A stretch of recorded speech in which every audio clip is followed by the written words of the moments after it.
खामे ह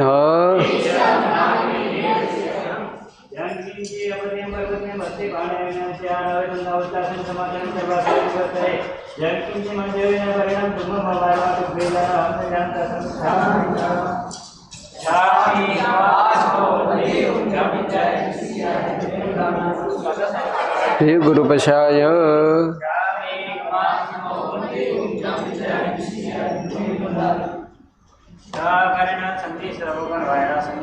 संधि सावय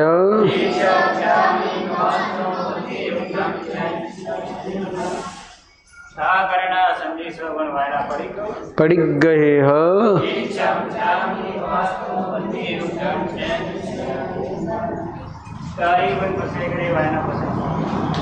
नमो अरियंताणं नमो सिद्धाणं नमो आयर्याणं नमो वच्छायाणं नमो लोहे सव्वसाहुणं एषु पञ्चनमुक्कारो सव्वपावपणासनो मङ्गलानं च सव्येसिं परमं हवै मङ्गलम् अरहन्तो भगवन्त इन्द्रमयिता सिद्धाश्च सिद्धिस्थिताचार्याजिन शासनोन्नतिकरा पूज्य उपाध्यायका श्री सिद्धान्त सुभाटक मुनिवरा रत्नत्रयाराधका पंचेते परमेष्ठिनः प्रतिदिनं कुर्वन्तु वो मङ्गलम् सर्वारिष्टप्रणाशाय सर्वाभीष्टार्थदायिने सर्वलब्धिनिधानाय गौतमस्वामिने नमः। अज्ञानतिमिरान्धानां ज्ञानाञ्जनशलाकया नेत्रमुन्मीलितं येन तस्मै श्रीगुरवे नमः।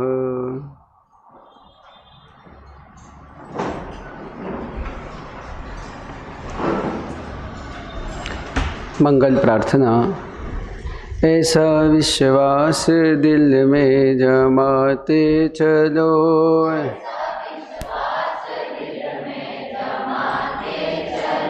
सिद्ध अरिहंत को मन में रमाते चलो,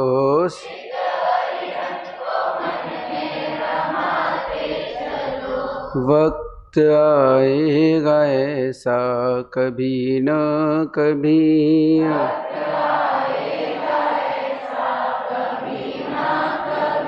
संयम पाएंगे हम भी कभी न कभी,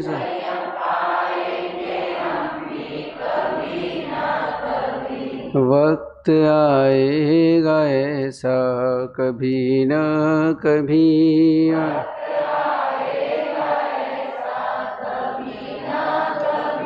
सिद्धि पाएंगे हम भी कभी न कभी,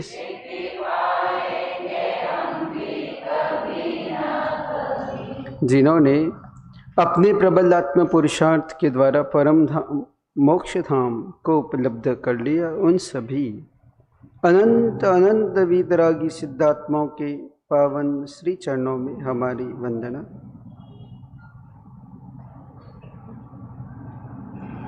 मेरी श्रद्धा के केंद्र में विराजमान अनंत लब्धि निधान गणधर गौतम स्वामी के श्री चरणों में वंदना।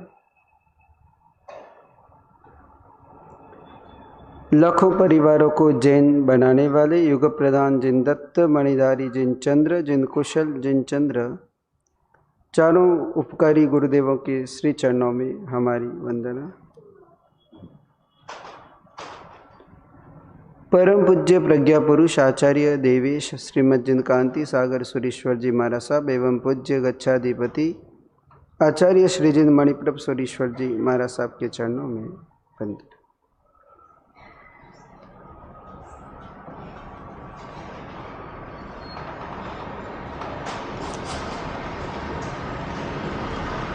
जहाँ हम जी रहे हैं वो जीने योग्य नहीं है, और जहाँ हमें जीना चाहिए वहाँ जीने का हमारा पुरुषार्थ नहीं है। जहाँ हम रहने योग्य रह रहे हैं वह रहने योग्य नहीं है, और जो रहने योग्य है वह हम बसेरा करना नहीं चाहते हैं। संसार का स्वरूप अत्यंत भयानक है, भयावह है, डरावना है। स्वार्थ और मन में भरा हुआ द्वेष का जहर बहुत आकुल व्याकुल करने वाला, मन को अस्त व्यस्त करने वाला, कि ऐसे संसार को कैसे जिया जाए, कैसे भोगा जाए। जहाँ लोग हंसते हैं तो जैसे फूल खिलने लगते हैं, पर उन फूलों के पीछे हजार हजार कांटे छिपे रहते हैं। लोग मिठाई खिलाते हैं बधाई के साथ, मिठाई में जहर भरा रहता है।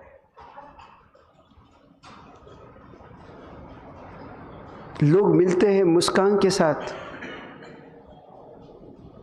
पर पता नहीं पीठ के पीछे कितनी बार वार करने का सोचते हैं। उन व्यक्तियों को कैसे मिला जाए।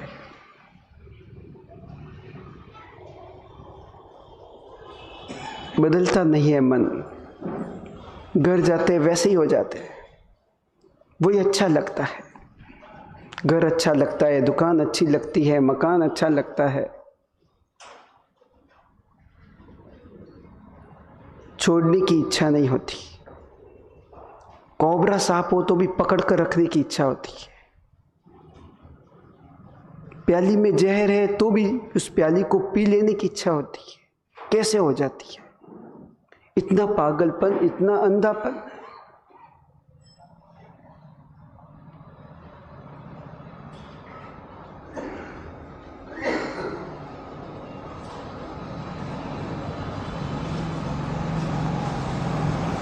इतनी मूर्खता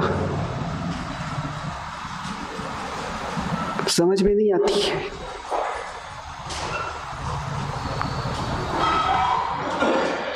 जो दगा दे वो सगा लगे,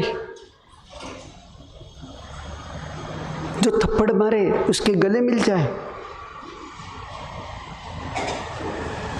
कितनी बार दगा दिया, कितनी बार शत्रुता बनाई, कितनी बार वैर की लंबी परंपरा खड़ी की।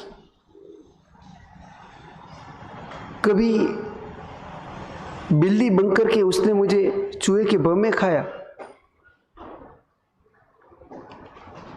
कभी सांप बनकर के मुझे डसा,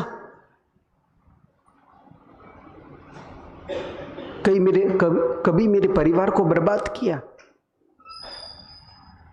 कभी मेरे सपनों को लहूलुहान किया। फिर भी वही व्यक्ति अच्छे लगते। एक क्रूर स्वरूप संसार का, कि एक मां बेटी को मारने के लिए तैयार हो गई है। मां तो ममता का सागर है, दया का दरिया है, प्रेम की मूर्त है, अनुराग की आकृति है।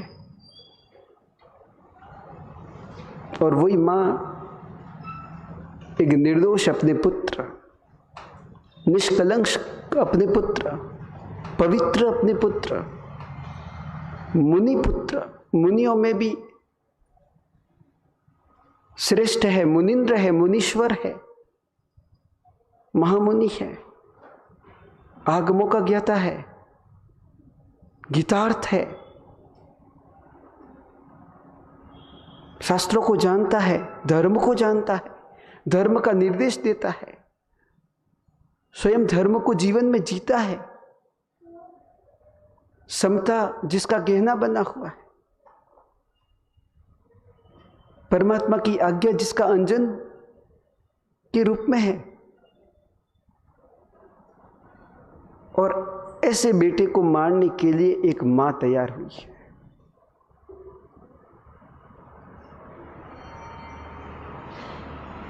बेटे ने कोई अपराध किया हो, मारे तो समझ में आता है। निरपराध है वो, बेकसूर है, कोई गुनाह नहीं किया है। पर संसार का स्वरूप, संसार का ये मोह राज, संसार की शत्रुता, संसार के ये 8 कर्म उसे मारने के लिए प्रेरित कर रहे हैं। कषाय, घोर कषाय, भयंकर कषाय पैदा हुआ है उसके प्रति। क्रोध और मान, माया और लोभ, और इन चारों के पीछे काम करने वाला इसका सरदार मिथ्यात्व मोहनिया भ्रमित किया है। मिथ्यात्व मोहनिया ने पागल बना दिया है। जब तक इसके प्राण नहीं लूंगी तब तक मेरे मन को चैन नहीं मिलेगा। संसार और क्या है? मोह राजा संचालित कर रहा है। आप अपने मन ढंग से थोड़ा ना कर पाते। मोह राजा पीछे पड़ा हुआ है। मोह राजा के हाथ की कठपुतली है। एक मोह राजा के अनुसार चलने वाले 3 और घाती कर्म, और भवोपग्राही, भव में स्थिर रखने वाले वो 4 और अघाती कर्म।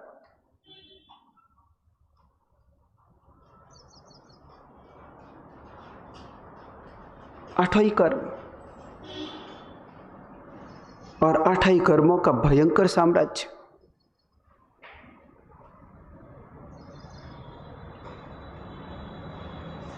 तो इधर आजा ऋषभ।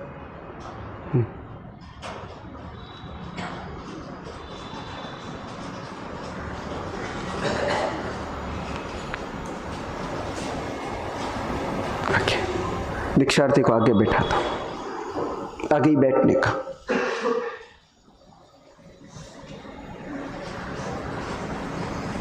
थोड़ा दूर बैठ, बीच में जाके क्यों बैठ, थोड़ा आगे आ जा, खिसक आगे, और थोड़ा, बस।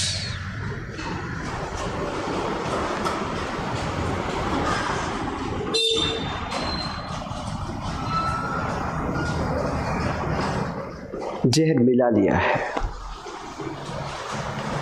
और जहर से भरी हुई खीर पुत्र मुनि के पात्र में बहरा दी है। अब इंतजार उसी घड़ी का है कि वो पुत्र मुनि कब खाएगा और कब मेरा सपना साकार होगा। बस पुत्र मुनि को अंदाज नहीं है कि मेरी मां ऐसा कुछ कर सकती है। वो तो यही सोचता है मेरी मां बदल गई है, मेरी मां का मन बदल गया, जहर अमृत में बदल गया। पर उसे पता नहीं कि जहर अंदर ही अंदर और ज्यादा बढ़ गया है। और जब व्यक्ति किसी को मारने में असफल होता है और सामने वाले की और कीर्ति हो जाती है, तब और ज्यादा वह परेशान और पागल हो जाता है। कोई व्यक्ति किसी को परेशान करना चाहे और वही क्रिया उसकी खुशी का कारण बन जाए, तब तो परेशानी बढ़नी है।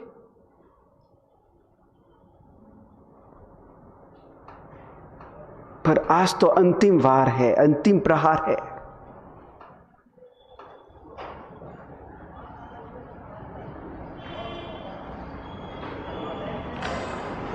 बेटे ने पात्र हाथ में लिया है, सबके सामने तो खा नहीं सकती, गृहस्थों के सामने नहीं। साधु एक तरफ, मां एक तरफ, और मां तो एक ही संदेश का इंतजार कर रही है कि कब यहां पर शोर शराबा मचेगा, कब कोलाहल मचेगा।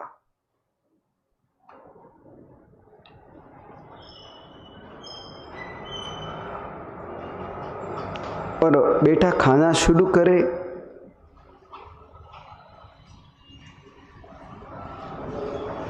इंतजार में, और बेटे ने खीर पीली है,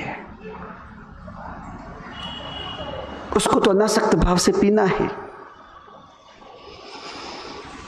खीर पीते ही 1 मिनट भी नहीं लगी, 2 मिनट तो ज्यादा होती है। 1 मिनट में ही जहर ने अपना असर दिखाना शुरू किया। मुंह से खून का निकलना, शरीर का हरा हरा हो जाना, आंखों का जैसे बाहर निकल आना, लाल लाल हो जाना।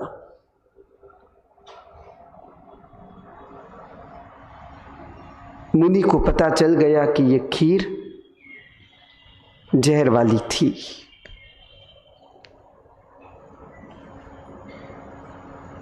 अब मुनि को क्या सोचना है? द्वेष करना है या समता रखनी है?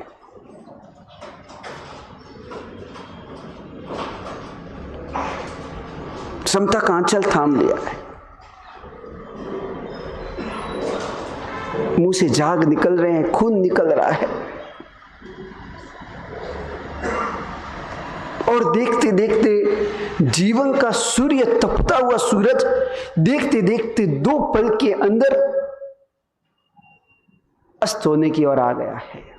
इतना जल्दी? अभी तो मध्याह्न में था, यौवन में था, अभी तो 12 बजे ऐसे लग रहे थे। 7 बजेंगे तब सूर्यास्त होगा। 7 घंटे की गति, पर 7 घंटे की गति तो जैसे 7 मिनट पे पूरी हो गई है।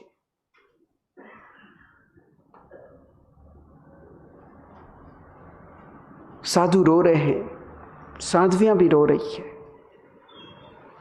मोह नहीं है, पर उनके सदाचरण के प्रति एक निष्ठा है, एक प्रेम, एक श्रद्धा है।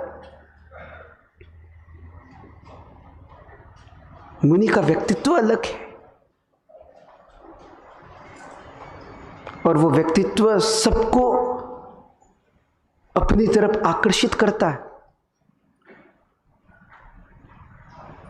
मोह के लिए रोने वाले तो आप लोग कोई कम नहीं है। ये दुनिया, सारी दुनिया मोह में ही तो रोती है। उपकारों के लिए रोने वाले तो कितने हैं, अपनी गलतियों के लिए रोने वाले कितने हैं, अपने अपराधों के लिए रोने वाले कितने हैं। संसार में भटकना पड़ रहा है, इस दुख से रोने वाले कितने हैं। सब मोह में रोते हैं। बस बेटा चला गया तो मां रोती है, बेटा चला गया, अरे बेटा चला गया, क्यों रो रही हो, मेरे बुढ़ापे का सहारा था। मोह, इसमें भी मोह। पत्नी चली गई तो पति रो रहा है, क्यों रो रही? रोना इसलिए आया कि घर का कामकाज कौन देखेगा। मां चली गई है तो बेटा रो रहा है, क्यों रो रहा है? रसोई बना के कौन देगा, दूध कौन पिलाएगा, शादी कौन करवाएगा? पिता चले गए तो रो रहे हैं, खर्चा कैसे उठाएंगे? सब स्वार्थी है, नितांत स्वार्थी। एकमात्र स्वार्थ है आंखों में, कोई किसी के लिए नहीं रोता है, सब अपने स्वार्थ के लिए रोते हैं। सब जने, वो चाहे बुढ़िया क्यों ना हो, बूढ़े क्यों ना हो, युवा क्यों ना हो, जवान क्यों ना हो, बच्चे क्यों ना हो, अपने स्वार्थ के लिए रोते हैं। गुणों के लिए रोने वाले कोई नहीं। मेरा स्वार्थ कैसे सिद्ध हो, और जब सिद्ध होता है तो वही प्यारा लगता है, और जिससे स्वार्थ सिद्ध नहीं होता है वही खारा लगता है। दूर रहो। तो मां जब तक दूध पिलाती है, घर का चौका संभालती है, तब तक मां की गोद, मां का खोड़ा। और जिस दिन मां बिस्तर पकड़ लेती है, कब जाएगी पता नहीं है बुढ़िया, कितना खर्चा और लेके जाएगी, और कितने इंजेक्शन दिलवाने पड़ेंगे, और कितने डॉक्टर बुलाने पड़ेंगे, कितनी मुझे माथापच्ची उठानी पड़ेगी, ये बुढ़िया जाए तो अच्छा।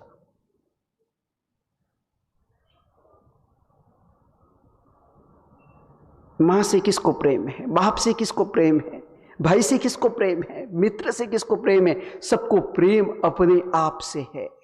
और अपने आप में भी अपने स्वार्थ से, अपनी आत्मा से नहीं, अपने भविष्य से नहीं, अपने गुणों से नहीं, अपने शरीर से, अपने मकान से, अपनी दुकान से, अपने धन से, अपने वैभव से, अपने सुख और सुविधाओं से सब ठगे जा रहे हैं एक दूसरे को। पति कहता है पत्नी मेरी है, पत्नी कहती है पति मेरा है, पर कोई किसी का नहीं है। सब स्वार्थ के लिए रोते हैं, स्वार्थ पूरा होता है तो हंसते हैं। कोई किसी के लिए नहीं रोने वाला बैठा है, कोई नहीं बैठा है। वास्तव में रोने वाले कितने लोग। मां अगर चली भी जाए तो दूध पिलाती थी ये सोच के रोते हैं। मां घर का काम करती थी इसलिए रोते हैं। मुझे गर्म रोटी खिलाती थी इसलिए रोते हैं। पर मां कितनी गुणवान थी इसके लिए कितने लोग रोते हैं। अब मुझे धर्म कौन सिखाएगा, अब मुझे मंदिर कौन लेके जाएगा, अब मुझे प्रवचन सुनने की प्रेरणा कौन देगा, अब सामयिक की सीख कौन देगा, अब रोटी परोसने के साथ मुझे धर्म की बातें कौन बताएगा।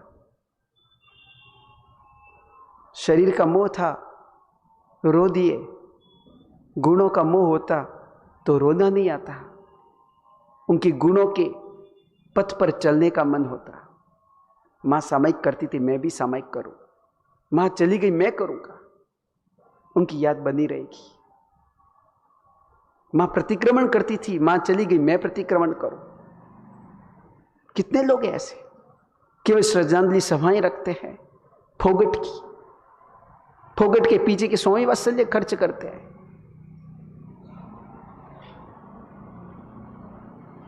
कई जगह तो देखा जाता है कि मां 4 साल तक बिस्तर पे रही है, मां को शता पूछने के लिए तो बेटे के पास समय नहीं होता है।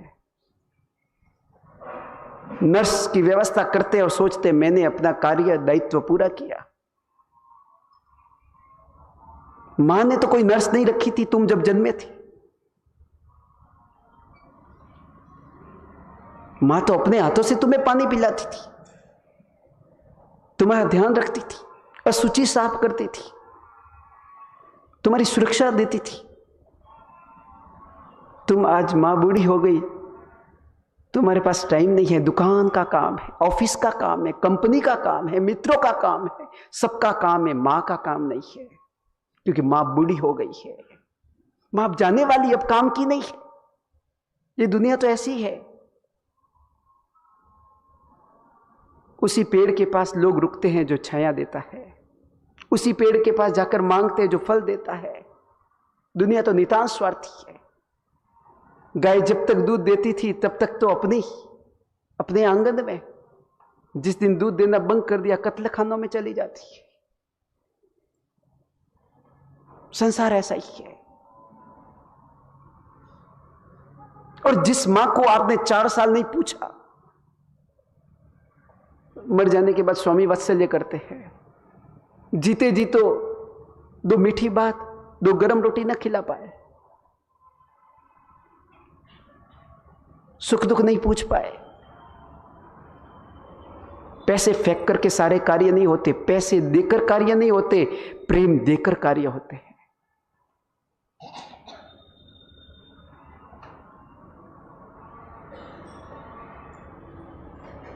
संसार का स्वरूप है, ठग रहे हैं एक दूसरे को। मां कहती है बेटा मेरा है, बेटा कहता है कि मां मेरी है।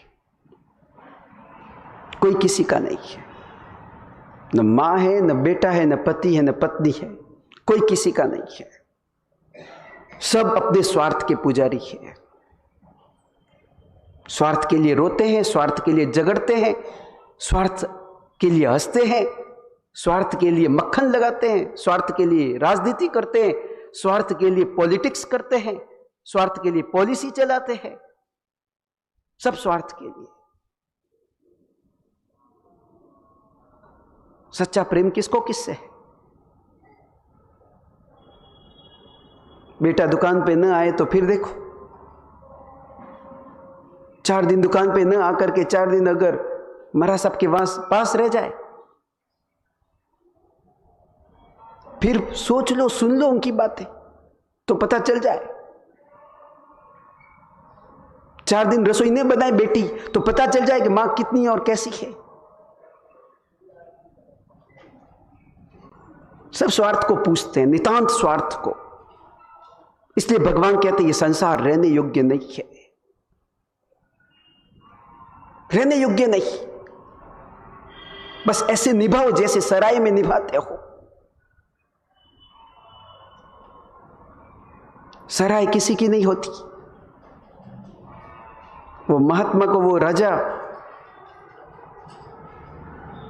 अपना महल दिखा रहा है, ये मेरा स्विमिंग पूल है या मैं स्नान करता हूं, ये मेरा अतिथि गृह है जहां पर राजा आते हैं और बैठते हैं, मंत्रणा करते हैं, ये हमारा भोजन गृह है, यहां पर हम मधुर पकवान व्यंजन पकाए जाते हैं और खाए जाते हैं, ये शयन गृह है जहां दिन भर की थकान को शाम के समय, रात्रि के समय निद्रा के द्वारा दूर किया जाता है, ये हमारा उपवन है, ये हमारा बाग है, ये हमारा चित्रालय है।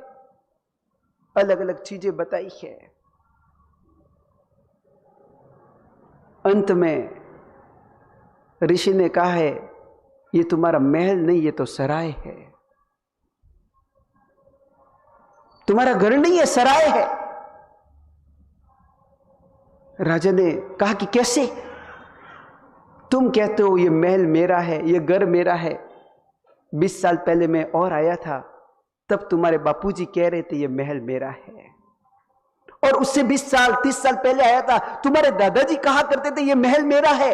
उससे 20 साल पहले जब आया था, तुम्हारे परदादाजी कहते थे कि ये महल मेरा है। सब छोड़ के गए, और जो छोड़ा जाता है वो सराय होता है, वो घर नहीं होता है। घर वो होता है जिसे छोड़ा नहीं जाता है। आप सब घर इसीलिए बनाते हैं कि आप अच्छी तरह वहां से विदाई ले सके, फोटो अच्छा आ सके, कि ऐसे बड़े घर को छोड़ के चले गए। पर जीते जी जाओ तो आपकी महिमा है, मरने के बाद जाओ तो कोई महिमा नहीं है। मरने के बाद तो सिकंदर भी छोड़ता है, हिटलर भी छोड़ता है, सब छोड़ते हैं। जीते जी जो छोड़ते हैं वो महामुनिंद्र होते हैं, वो पूजनीय होते हैं। मरने के बाद तो छोड़ना ही नहीं, छोड़ोगे तो छुड़वा देंगे। अरे अंगूठी नहीं निकलेगी तो सुनार को बुलवा कर निकलवा देंगे। गहने का एक भी आभूषण तुम्हारे तन पर नहीं रह सकता, निकालो। ऐसा कोई नहीं कहता अरे मेरी मां है, रहने दो 4 दिन, क्यों ले जाते हो, अभी तो मरी है, अभी 4 दिन में इसके साथ बैठूंगा, बोलूंगा। अरे बोलेगी नहीं तो क्या होगा, मैं तो देखूंगा। कोई नहीं कहता है। अगर 4 बजे अगर प्राण निकल गए तो सोचते हैं कि रात को कौन रखेगा, ले जाओ जल्दी अर्थी लाओ और जल्दी बाहर निकालो इनको। कोई रखने के लिए तैयार नहीं है। और आप कहते हो ये मेरा घर है, आपको तो निकाला गया। आप कहते हैं अंगूठी मेरी है, आप अपने साथ नहीं ले जा पाए। कोई किसी का नहीं है, कोई किसी का नहीं है। मेरी आत्मा ही मेरी है, मेरे अच्छे कार्य ही मेरे भले कार्य ही मेरे हैं, मेरा अच्छा व्यवहार ही मेरा है। किया सो अपना है, बाकी सब सपना है। जितना ही कर लो। आज अच्छा खिलाया, मां अच्छी है, कल नहीं खिलाया, मां बुरी हो गई। आज कमा के लाए, बेटा अच्छा है, कल कमा के नहीं लाए, बेटा कोई काम का नहीं है। दहेज अच्छा लाई, बहू रानी अच्छी है, लेके नहीं आई, अच्छी नहीं है। मीठा बोला तो भाई अपना है, मीठा न बोले तो किसका भाई। सब स्वार्थ के पुजारी, सबके सब, अपन सभी और सारी दुनिया स्वार्थ को पूजती है, स्वार्थ की प्रतिमा है। कब किस पर घी लगाती है, सिंदूर लगाती है, पता ही नहीं चलता है। स्वार्थ सत्ता है तो बीच में ईंट पड़ी और ईंट पर किसी ने सिंदूर लगाया हो और कहे कि इसको पूजो, मनोकामना पूरी होगी, तो वहां भी धोख देने में आदमी हिचकिचाता नहीं है। स्वार्थ चाहिए।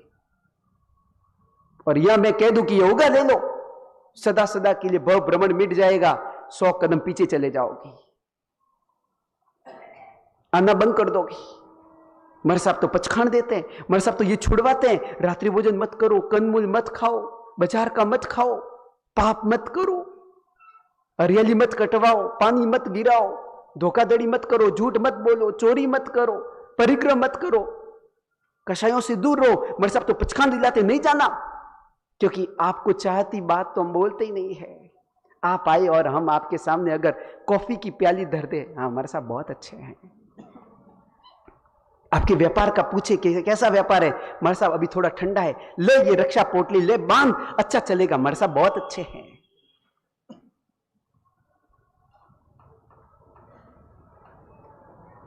मर साहब ने वासक शिप डाला और बीमारी दूर हो गई, मर साहब अच्छे हैं। मर साहब ने वासक शिप डाला और उसी दिन उल्टी होने लगी, मर साहब का वासक शिप से दूर हो गई। क्या पता क्या मिलाया हुआ है अंदर।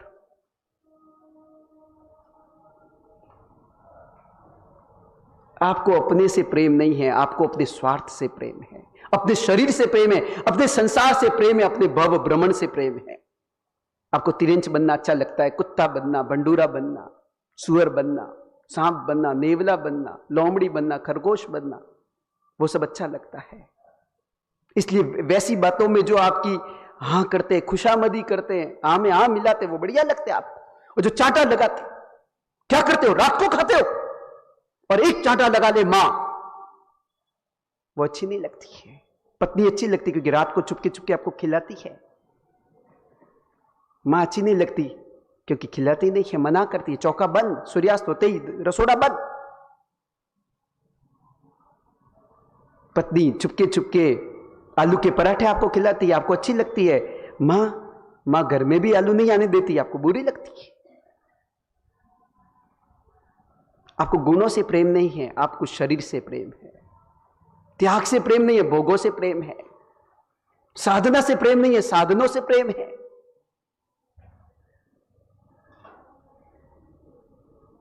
इस संसार का स्वरूप है, तो भी कितना अच्छा लगता है। जहर पी पी कर कितने राजी हो रहे हैं। उस कुत्ते की तरह हड्डी को चबा चबा के अपने मुंह से खून निकल रहा है, फिर भी कहते हैं हड्डी कितनी अच्छी है। अरे खून अपना है, दर्द अपना है, डांड अपनी है, मसूड़े अपने हैं, और राजी हो रहे हैं उस हड्डी को चबाते हुए कि हड्डी कितनी बढ़िया मधुर है, मीठी है। और ऐसे ही भोगोगे और ऐसी दुनिया में रहोगे ना, तो गलियों में आप जानते हो बहुत जानवर घूमते हैं, उसमें अपना नंबर भी लग सकता है, और लगा है, असंख्य बार तो लग चुका है। ऐसा नहीं कि कुत्ता नहीं बने, कि गाय नहीं बने, कि बिल्ली नहीं बने, क्या नहीं बने। और जब बने, गाय बने तो लेके गए कत्ल खाने में, देखते देखते क्या हुआ। और ऐसे ही नहीं हुआ, पहले तो गरम गरम पानी, उबलता हुआ पानी,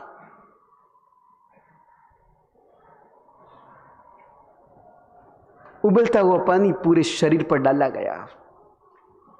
हम रोते रहे, चीखते रहे, चिल्लाते रहे, कोई छोड़ने नहीं आया। जिस परिवार के लिए पाप किए थे, कोई नहीं आया बचाने। किसी ने 50-50 का मामला नहीं निभाया। कहा था तुम पाप करो, तेरे साथ आऊंगा मैं, 50-50 करेंगे, कहा था ना। सुलेश कुमार को घर वालों ने कहा था, काल सौकरिक का पुत्र, काल सौकरिक मर गया, 500 पाड़ों को रोज मारने वाला। घर वालों ने कहा अपनी पेड़ी को जिंदा रखो, चलाओ, रोजाना काम करो। सुलेश कुमार ने कहा मैं ऐसा पाप नहीं करूंगा, ऐसी हिंसा मैं नहीं करूंगा, महा अनर्थकारी, भव भव दुखदायिनी हिंसा में मैं नहीं जाऊंगा। मैं तो अहिंसा रूपी संजीवनी को अपनाऊंगा, अमृत रूपी अहिंसा को अपनाऊंगा, जो इस भव में भी सुख देने वाली, पर भव में भी सुख देने वाली, सर्वदा सुख देने वाली ऐसी अहिंसा। सर्व प्राण भूत सुखावहा, सब जीवों को सुख और आनंद देने वाली ऐसी अहिंसा, उसे ही अपनाऊंगा। मैं ऐसे पाप नहीं करूंगा, ऐसे कत्ल नहीं करूंगा। लोगों ने कहा क्यों नहीं करते हो? नरक में जाना पड़ेगा, दुख सहना पड़ेगा। घर वालों ने कहा ऐसा क्यों सोचते हो, हम भी तो तुम्हारे साथ है, तुम अकेले क्यों भोगोगी? तुम नरक में जाओगे, मैं साथ में चलूंगा, 50-50 करेंगे। तुम तिरंज गति में जाओगे, मैं साथ में चलूंगा, बंटवारा करेंगे दुखों का। सुलेस कुमार ने कहा, अच्छा ऐसी बात है, अगर 50-50 कर सकते तो देख लेते।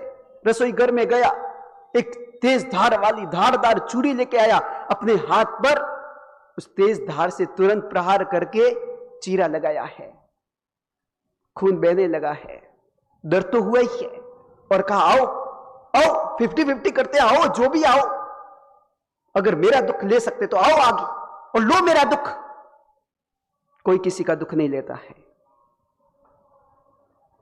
सिर को दबा सकते हैं, किसी का दुख रहा है तो उसके सिर का दर्द तो हम नहीं ले सकते। दवाइयां दे सकते हैं, सुख देने में हम समर्थ नहीं। उसका पुण्य हुआ तो दवाई काम करेगी, नहीं तो कुछ काम नहीं करेगी। हो सकता है कि रिएक्शन कर जाए, मार डाले।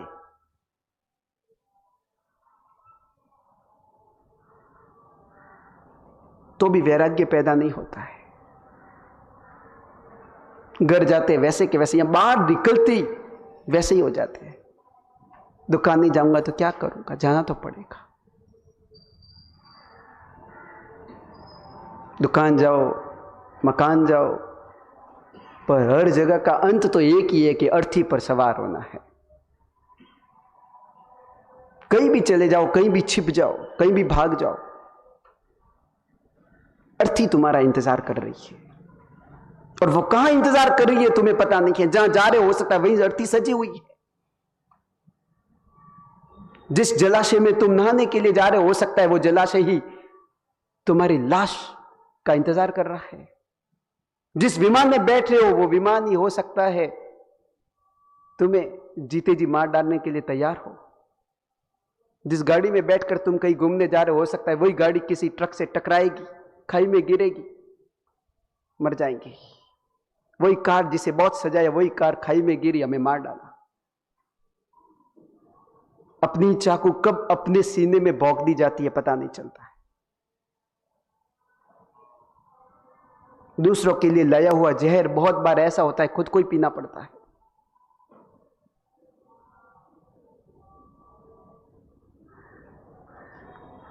मन नहीं लग रहा है प्रवचन में?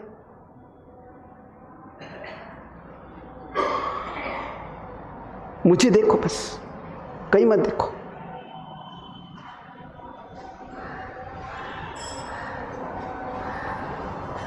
किसी की ओर देखो ही मत, कहीं भी मत देखो, तो कर्म कटेंगे।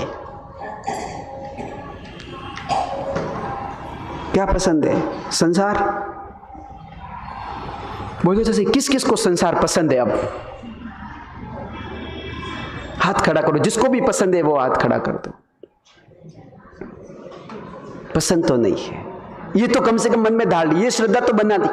संयम आएगा तब आएगा, जब आएगा तब आएगा, पर मन में यह धारणा तो हमेशा रखो, संसार रहने योग्य नहीं है। बस संसार असार है, संसार निस्सार है, संसार बेकार है, संसार बेरोजगार है।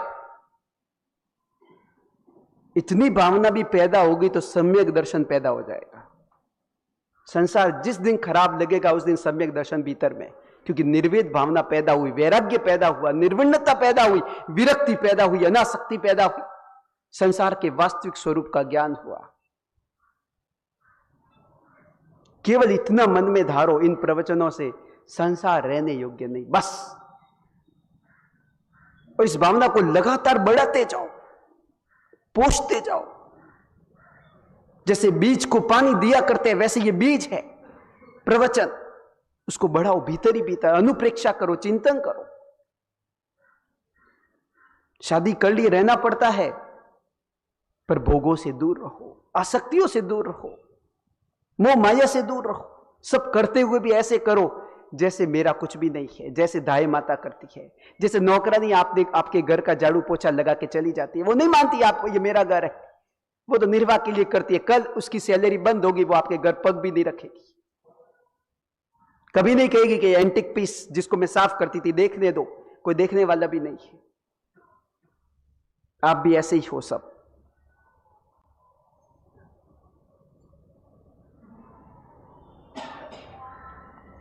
संसार भावना।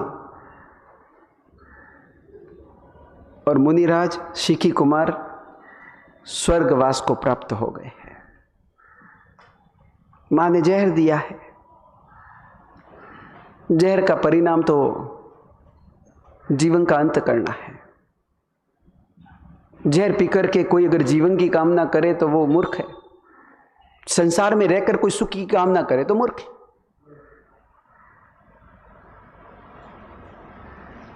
ये संसार का स्वरूप है। एक मां किस प्रकार से अपने बेटे को मार डालती है,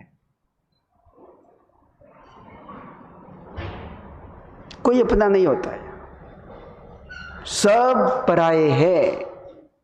मेरी दुनिया में मैं ही अपना हूं, मेरी दुनिया में मैं ही अपना हूं। यह सारी दुनिया में मेरा मैं ही हूं, बाकी सब किराए के। पुण्य और पाप का जो किराया जैसा दिया जाएगा वैसे वो हंसेंगे और बोलेंगे। जितने रुपए दोगे वैसी साड़ी मिल जाएगी। 100 दोगे तो उस किस्म की मिलेगी, 1000 दोगे तो उस क्वालिटी की, 5000 दोगे तो उस गुणवत्ता की। जैसा पुण्य होगा वैसा बोलेंगे, कोई किसी का नहीं।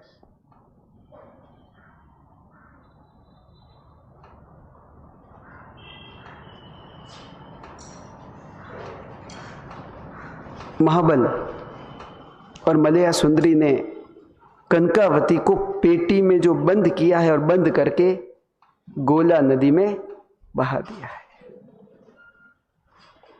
महाबल फिर से पहुंचा है राजभवन में। बात चल रही है कि निमित्तज्ञ जी महाराज आप कह रहे हैं कि स्वयंवर होगा, कल का स्वयंवर है,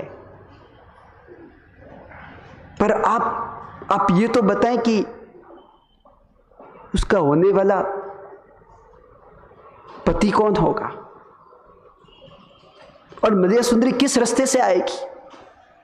उत्तर से आएगी, दक्षिण से आएगी, पूर्व से आएगी, पश्चिम से आएगी, ऊर्ध्व दिशा से आएगी, जमीन को फोड़ के आएगी? महाबल ने कहा देखो उसका पति कौन होगा वो तो मैं एक पर्ची पर लिख के दे देता हूं, खोलना नहीं है। जब हो जाए विवाह उसके बाद आप खोल के देख सकते हैं। नाम तो किसका लिखना था, अपने ही लिखेगा ना। अभी तो संसार में बैठा है, वो भी संसार में तो बैठा है, फिर भी संसार अच्छा नहीं लगता है अभी तक तो। फिर भी संसार में कई बार थोड़ा बहुत तो मोह का साम्राज्य तो है ही।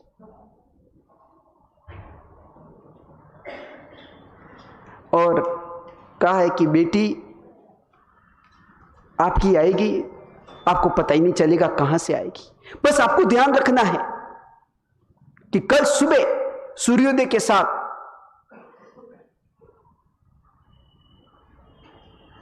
आपको एक देवी के प्रसाद, आपकी कुल देवी के प्रसाद के द्वारा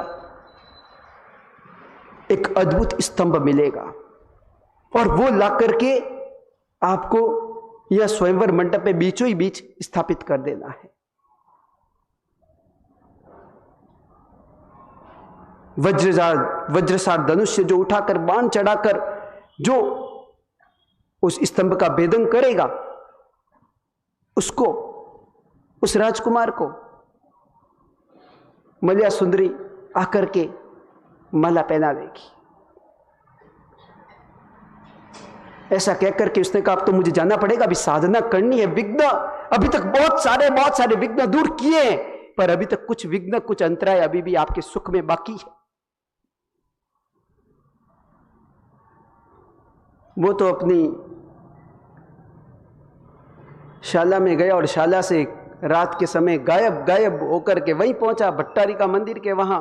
और वहां जो पड़े थे नाव नुमा, नाव होती है ऐसे, बीच में से होती है खाली, दो नाव ऊपर नीचे अगर कर दे तो किस प्रकार दोनों ऐसे जुड़ जाते और बीच में कोई व्यक्ति आराम से रह सकता है। बस मलया सुंदरी को कहा कि अब समय आ गया है, तिलक मिटाया है और मलया सुंदरी पुरुष से वापस स्त्री बन गई है। सुंदर वस्त्राभूषण वो ले आया है, क्योंकि अपने कार्यों से राजा ने प्रसन्न होकर विपुल स्वर्ण मुद्राएं दी है, उनसे सुंदर वस्त्र खरीदे हैं। मलया सुंदरी एकदम तैयार हुई है और अपने गले में महामूल्यवान लक्ष्मी पूंज हार धारण करके वो अंदर चली गई है। ऊपर लगाया है दूसरा वाला भाग और रंग उस पर बरक लगाना वगैरह चित्रकारी करना बढ़िया काम कर दिया, क्योंकि ऑलराउंडर है वो, सब कलाएं उसने प्राप्त की है। और अंदर अंदर इस प्रकार का सिस्टम रखा है कि पकड़ के रखे जंजीर है अंदर, इस तरह की कुछ उसने ऑटोमेटिक व्यवस्था की है। और सुबह का समय हुआ है, महाबल तो वापस पहुंच गया है, काम करके तो वापस अपनी जगह पहुंचा है। 7 बज रहे हैं, सूर्योदय हो गया है, घंटा पर हुआ है। और महाबल ने पूछा कि राजन, मैंने जैसा कहा था वैसा हुआ कि नहीं? आपकी कुल देवी का आपको अनुग्रह और कृपा प्रसाद मिला कि नहीं? स्तंभ प्रकट हुआ कि नहीं? राजा ने कहा पता नहीं। और इतने में एक प्रतिहारी का अंदर आना हुआ और उसने कहा महाराज की जय हो, विजय हो। जैसा निमित्तज्ञ जी महाराज आचार्य पद्म सागर ने कहा था वैसा हुआ है। अपने नगर की पूर्व दिशा में आए हुए भट्टारी का मंदिर, और वहां पर एक अद्भुत अद्भुत आकर्षक सुंदर एक स्तंभ प्राप्त हुआ है, उसे हम ले आए हैं। चलो मैं उसे स्थापित करने की कला बताता हूं, उसके विधि विधान करता हूं। महाबल स्वयं गया, देखा है पूरा कहां पर स्वयंवर होने वाला है, कहां पर वज्रसार धनुष्य रखा जाएगा, कहां पर वो स्तंभ रखा जाएगा, सारा विधि विधान। ओम ह्रीम ठाम ठूम ह्रीम ह्रीम क्लीम लम, थोड़े बहुत मंत्र बोलने, वो मंत्र बोले हैं।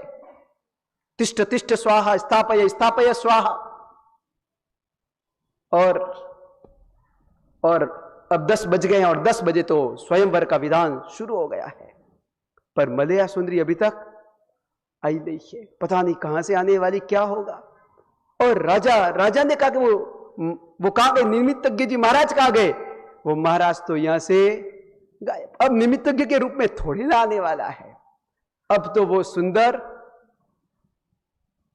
सुंदर परिधान में और अपनी पूरी दाढ़ी वगैरह जो भी उसकी बाह्य वेशभूषा है उसको दूर करके आएगा।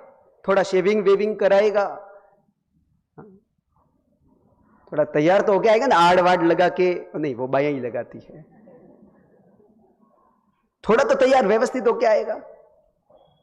और इधर महामंत्री ने घोषणा की है, इस विश्व की अनिंद्य सुंदरी, सर्वश्रेष्ठ सुंदरी मलया सुंदरी, उसका स्वयंवर है।